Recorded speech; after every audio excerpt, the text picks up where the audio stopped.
So when we say you are in samsara, we are saying you are on a treadmill type of life, you're getting all the exercise, but you're not going anywhere. Samsara is treadmill. It gives you the whole experience, your muscles tone up, cardiovascular exercise, everything of running, but you don't go anywhere. So when we say you're in samsara, this is the statement that's being made, you're not getting anywhere. Okay, run, experience the run, but you must also understand the beauty and the safety of a treadmill. Yes? You can experience all the experience of running. If you want, you can turn on the video and even run through a forest and do all that. But as you can do this, actually some people I've seen in some homes, they've done it, it's like all three walls of the exercise room are screens and they have the experience of forest, running, tigers come, elephants come, they're running through everything, petting the tigers like this. See, just look at the safety of it, because no, I want you to get this is the nature of your life. Because largely 99% of your life is psychological, it's in thought and emotion. That's why cinema is so beautiful, because without being beaten, you can actually go through a fight. Without getting depressed, you can go through a love affair and a breakup and reunion and breakup and death and everything. And in the end, you can get up and walk out.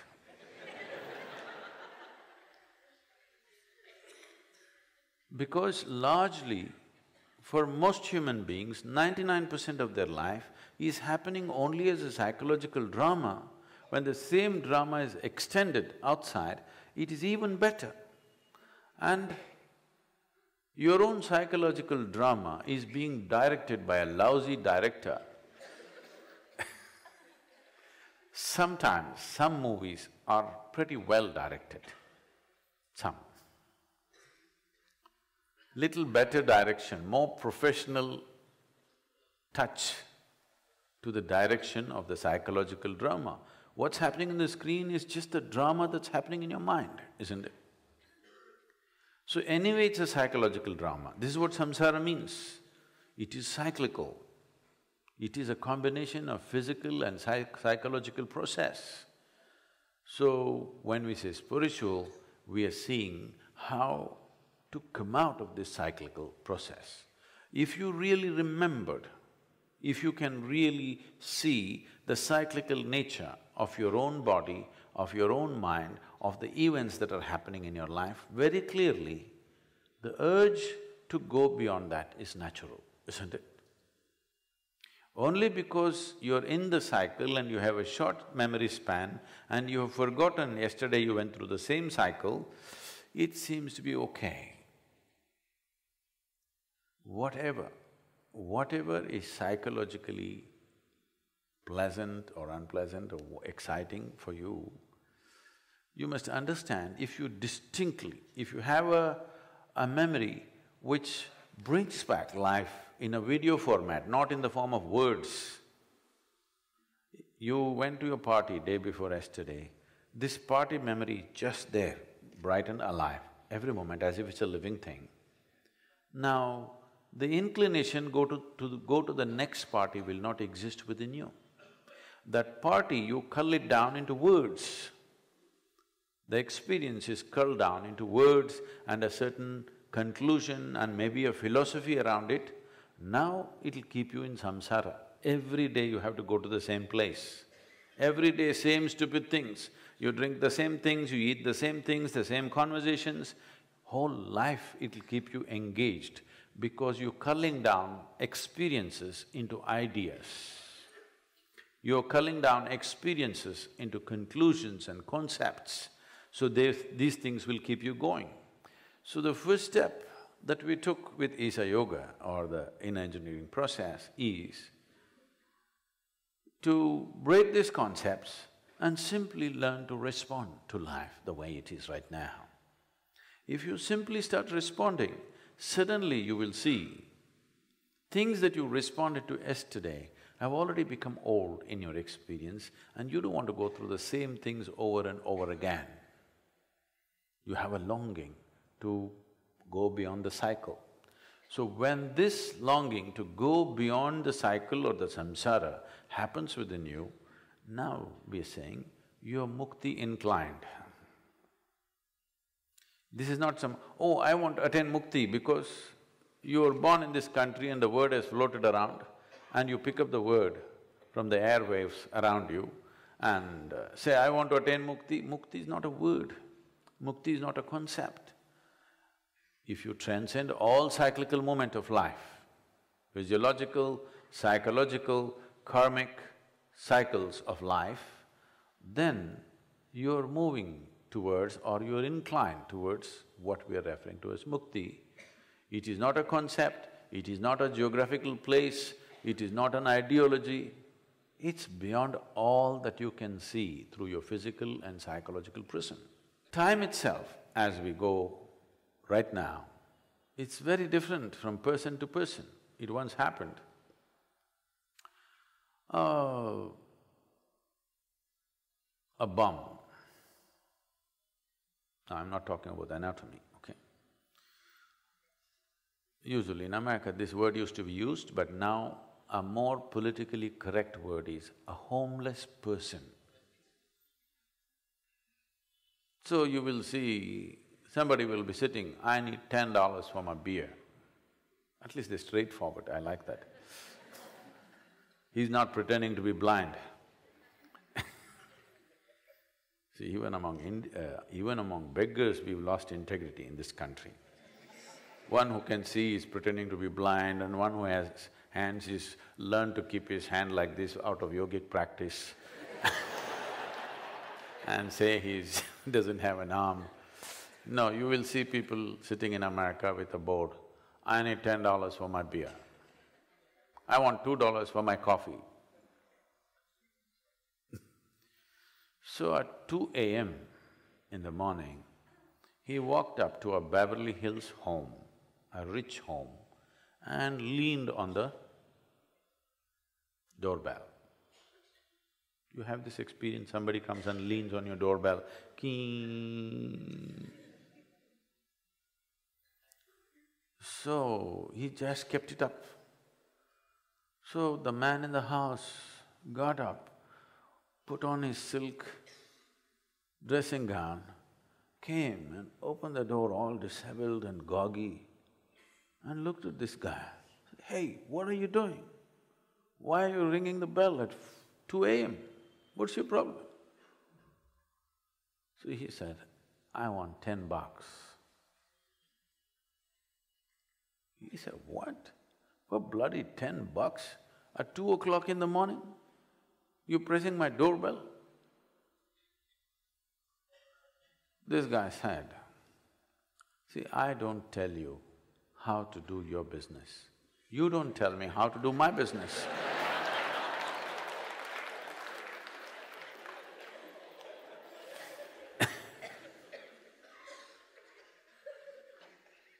So it depends, what's your business?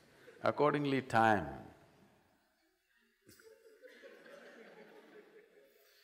We don't know whether you're running a breakfast place or a bar. Accordingly, time, isn't it?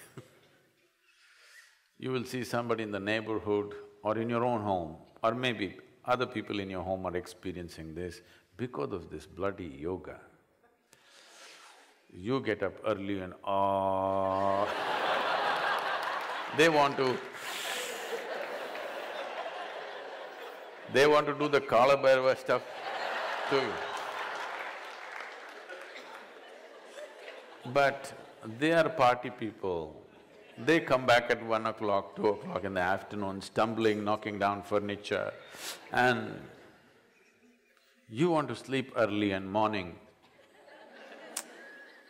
There's a clash between how we manage time what time means to different people, depending upon what's your business in the world.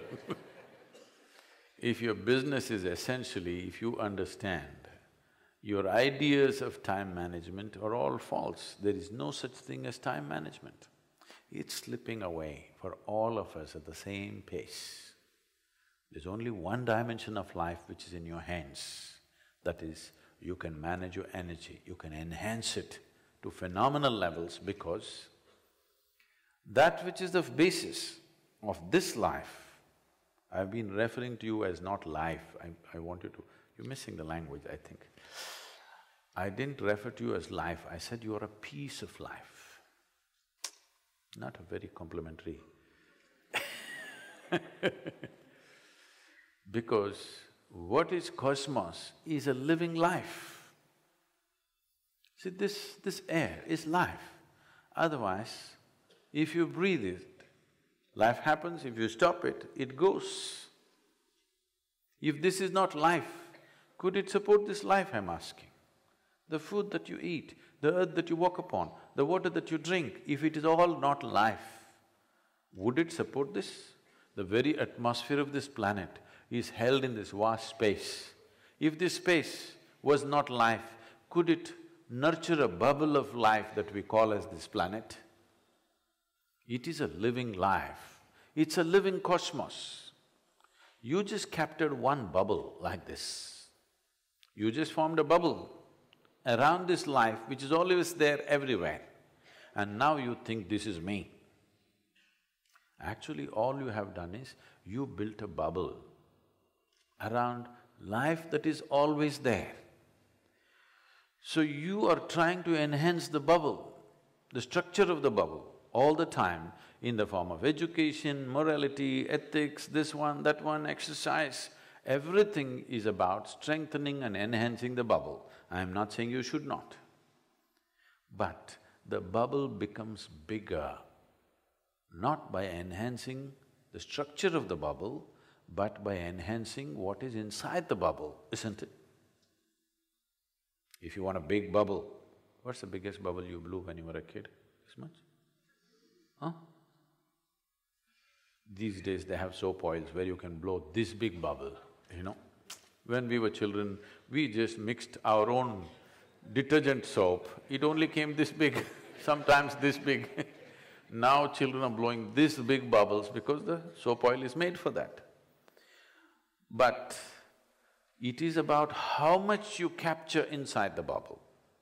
Just because the bubble structure is good, it can't be big, it will drip. It is how much air you captured in it which will determine the size of the bubble. So how much life have you captured is the question. This is a cosmos, a living cosmos. It is free. It's not like your gas prices or something. One cylinder has only 14.75 kilograms. If you put more in it, it'll burst in your face. Usually they put less in it because it's harmless. Just a little money transaction, you know. And anyway, I think you get 9 cylinders free or something, whatever. It is about enhancing what… You tell me, what is the basic ingredient of the bubble, the air inside or the soap? The air inside. This just gives it a structure. So the same for this, the earth that we have picked up, the karmic software that we have created is just the material, but it's the air inside. Now when I say make the bubble big, don't try to make the structure big. You know, the LPG is a good example. If you release the LPG gas, what is in one cylinder can occupy this hall. But it's… with how much pressure it's put inside, that much volume it takes. The same, with how much intensity are you packed with life, that much cosmos it will take. If you really pack it, you can pack the whole cosmos into this. When the Saptarishis asked Adiyogi, what is the nature of this cosmos? Where does it begin? Where does it end? How big is it? How vast is it? He just laughed and said, I can pack your whole cosmos into a mustard seed. If you can pack it into mustard seed, for you sure you can pack it into this, isn't it? You can contain everything here, depending upon your packing efficiency. So what you're trying to do in the morning is increase your packing efficiency so that if you sit here in the same body, what happens in somebody else's experience and what happens in your experience is phenomenally different because you are more intensely packed with life. You have to be on. First and foremost thing is, you must create an ambience of sweetness of emotion. This is devotion. That is a sustained sweetness of emotion. Oh, whom shall I fall in love with here? Believe me,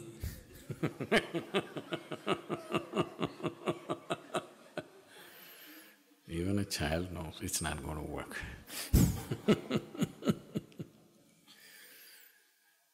So, whom shall I fall in love with so that I'll have sweetness of emotion?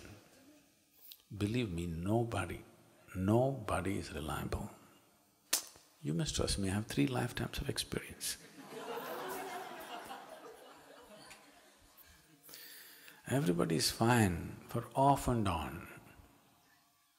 Is there somebody who'll pour you with sweetness of emotion every moment of your life? There is no such human being. Even those who were married to supposedly gods, even they went up and down. Look at Parvati, look at Sati, look at Satyabhama, look at Rukmini, all up and down, more up and down than your wives and husbands. At least many of your spouses are feeling elevated because you're spending a lot of time in the ashram.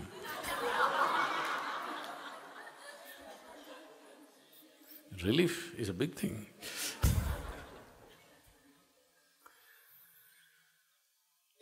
So, people believe with love affair they're going to become full of love.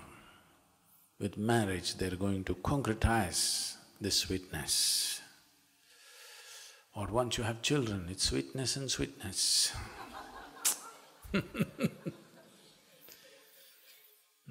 That's not the way life works. It happened one day. A freeloading young man who was coming back from his nightly party at 8 a.m. in the morning, bumped into his father, who was a rich stockbroker who was rushing to his brokerage office. Then the son, who was in a gay mood, said, "Have a great day, Dad." The father looked at him and said, "Thank you, my son, but why are you telling me this?" The son said, "Well, Dad, if you have a great day, I will have a great day."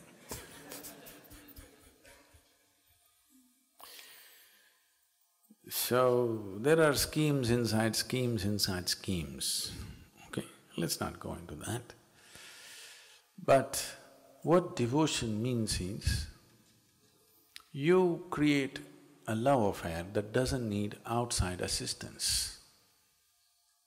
Simply, you fall in love with something. You know, a lot of people have chosen to fall in love with God because steady. Men and women are not reliable, dogs die too soon. God, it's a very intelligent love affair because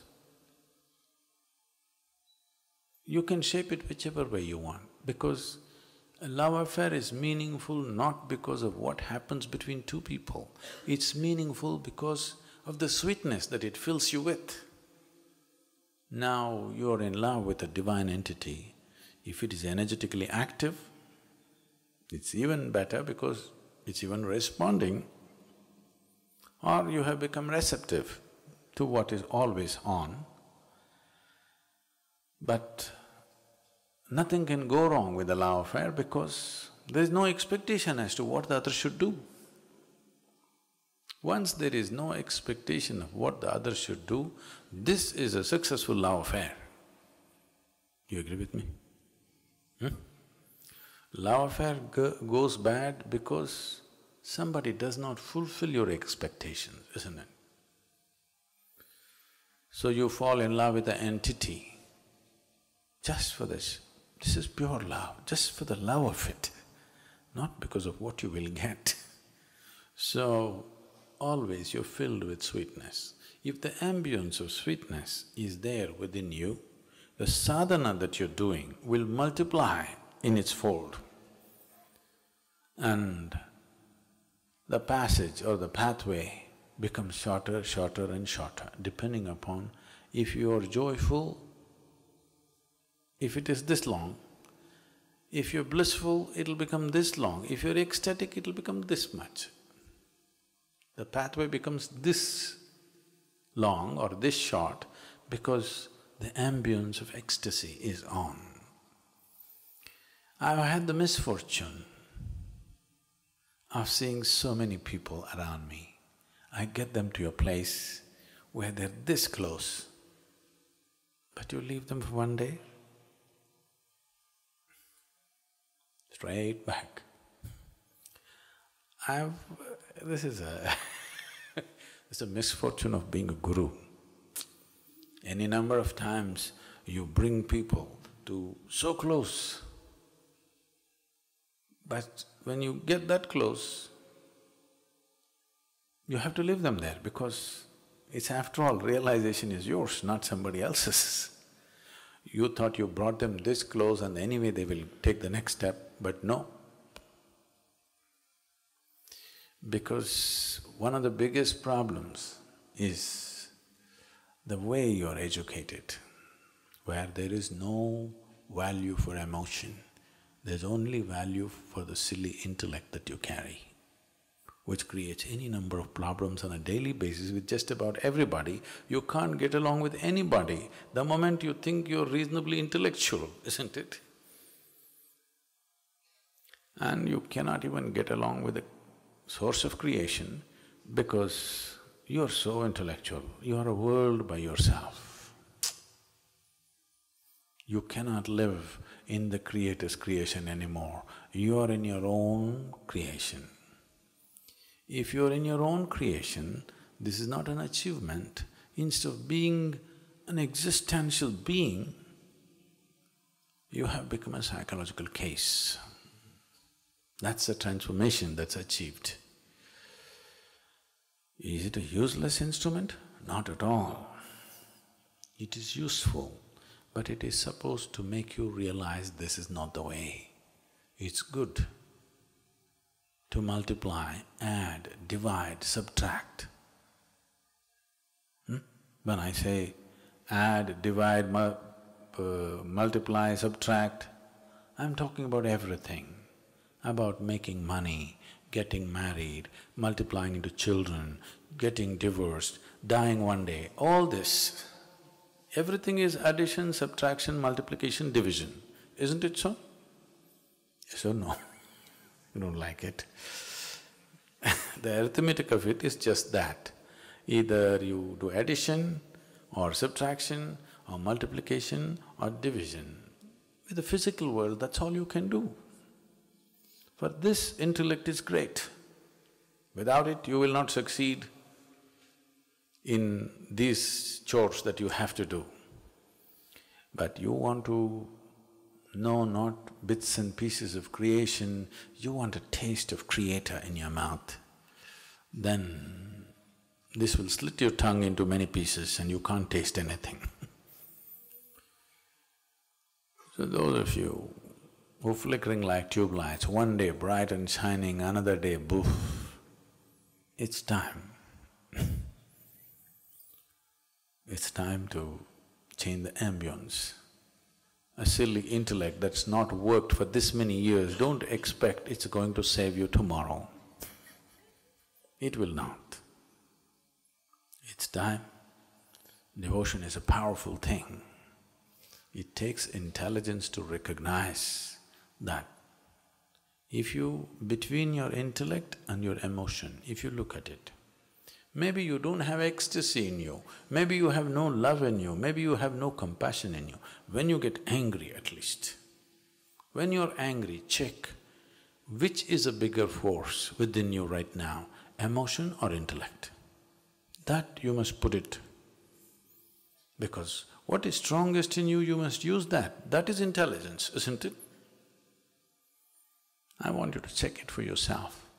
Your intellect is a bigger force or your emotion is a bigger force. The only thing is, emotion can take different forms. It can take very sweet and wonderful forms, it can take absolutely nasty and horrendous forms. So first thing is to train it to take a sweet form, to take a beautiful form.